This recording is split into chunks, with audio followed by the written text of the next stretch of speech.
Իրանի դեմ Ամերիկայի Միացյալ Նահանգների ու Իսրայելի պատերազմին համատեքստում կտրուկ սրվել են Թուրքիայի և Իսրայելի միջև հարաբերությունները։ Բանը հասել է երկու կողմերից հնչող սպառնալիքներին ու պաշտոնյաների կողմից արհեստական բանականության միջոցով սարքված ծաղրանկարների տարածմանը։ Կատաղության պահին Էրդողանը ևս մեկ անգամ ընդունել է, որ Արցախում պատերազմը իրականացրել ու հայերին սպանել է հենց Թուրքիան։ Եթե պատերազմ սկսվի և Պակիստանը չկարողանա խաղաղություն հաստատել, մեր պարտականությունն է հարձակվել Իսրայելի վրա, ինչպես մենք մտանք Լիբիա և Ղարաբաղ, այնպես էլ կարող ենք մտնել Իսրայել։ Ըստ Երուսաղեմ Փոստի ու մի շարք այլ աղբյուրների հայտարարել է Թուրքիայի նախագահը միաժամանակ Իսրայելին մեղադրելով Պաղեստինի և Լիբանանի դեմ վայրագություններ կատարելու, իսկ Բենյամին Նեթանյահուին արյունով ու ատելությամբ կուրացած լինելու մեջ։ Ի պատասխան դրան X-ի իր միկրոբլոգում կատարված գրառմամբ Իսրայելի վարչապետը գրել է. «Իմ ղեկավարությամբ Իսրայելը կշարունակի պայքարել Իրանի ահաբեկչական ռեժիմի ու նրա դաշնակիցների դեմ ի տարբերություն Էրդողանի, որը հարմարվում է նրանց և կոտորում իր սեփական քուրդ քաղաքացիներին»։ Թուրք-իսրայելական օնլայն պատերազմի մասին Պանորամայեմը զրուցեց թուրքագետ Մուշե Խուդավերդյանի հետ, ով նշեց, որ այս հակամարտությունը հերթական թատերական ներկայացումն է, որով Էրդողանը ուզում է վստահություն շահել արաբական աշխարհում։ Քանի որ Իսրայելը իրականում Ադրբեջանի հետ շատ լավ հարաբերություններ ունի,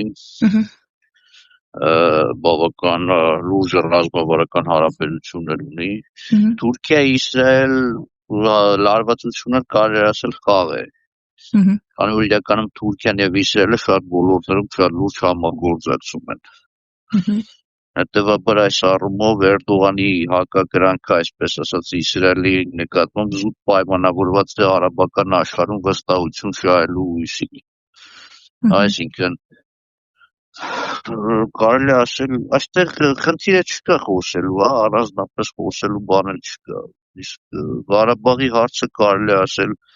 փակված է միջազգային ասպարեզում։ Խուդավերդյանը նաև նշեց, որ Էրդողանը հայտնել է, որ իրենք միշտ էլ մասնակցել են ռազմական գործողություններին, իրենց մասնագետնելով, իրենց հրամանատարներով ու նույնիսկ նշել է, որ հենց իրենց շնորհիվ է Ադրբեջանը գրավել Ղարաբաղը։ Վերջինս հարկամարեց նշել նաև, որ նման լարվածությունները կարճատև բնույթ ունեն ու պետք չէ հույս ունենալ, որ Թուրքիա-Իսրայել հարաբերությունները երբևէ կլարվեն այնքան, որ դա կբխի հայկական կողմի շահերից։ Նշենք նաև, որ սոցցանցերում Թուրքիա-Իսրայել պատերազմին միացել են նաև իսրայելացի այլ պաշտոնյաներ։ Ի պատասխան այդ երկրի պաշտոնյաների դեմ ուղղված թուրք դատախազների մեղադրանքներին Իսրայելի ժառանգության նախարար Ամիչա Էլիյահուն կիրակի օրը տարածել է արհեստական բանականության կողմից ստեղծված լուսանկար, որտեղ պատկերված է Թուրքիայի նախագահ Ռաջեփ Թայիփ Էրդողանը տաճարի լեռան վրա ծնկի իջած վարչապետ Բենյամին Նեթանյահուի առջև։ Նա նաև կոչ է անում անհապաղ փակել Իսրայելում Թուրքիայի դեսպանատունը ու